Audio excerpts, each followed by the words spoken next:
Here with Sounders FC head coach Sigi Schmid after a blustery day of training out here in Chicago. Ziggy, on the ground now, getting ready for tomorrow night's match. Just thoughts on training today in preparation for tomorrow's game.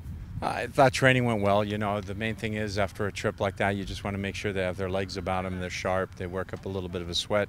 We were able to do some things in terms of hitting some corners and some free kicks, so we could work on fine-tuning that a little bit. So now it's just a matter of getting ready for the game tomorrow.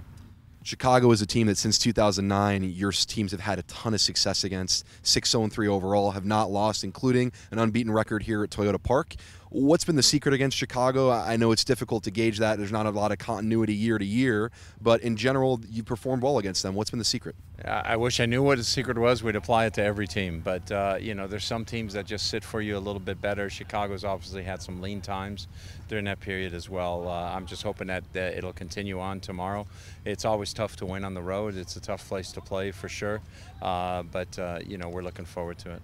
As you look at tomorrow night's matchup, you know, they've got some guys missing, got some injuries, some key players, as does Sounders FC, although Ozzie Alonso coming back last week seems to have been a boost. Just thoughts on the match overall and player personnel-wise, what you'll see out there?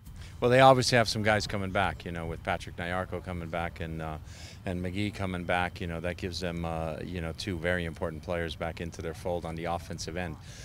For us, it's good to have more people healthy, you know, to have Leo Gonzalez as an option off the bench right now, too, to have Ozzie back on the field.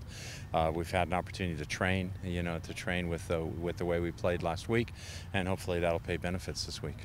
Here in Chicago, Mexico beat Cuba last night in the Gold Cup 6-0. I think we had a couple of special guests there in Gonzalo Pineda and Osvaldo Alonso. One of your midfielders will be happy about that result, the other won't be. Just thoughts on the Gold Cup overall and maybe a boost for Gonzo with his team doing so well last night. Well, certainly the Gold Cup is an important tournament. It's got a lot of attention. It was a big plus for Gonzo last night. I don't think he had to worry about it too much going into the game. You know, Alonso shouldn't have been worrying about it too much because I don't think he could ask for a favorable result. But the results pretty much went as expected.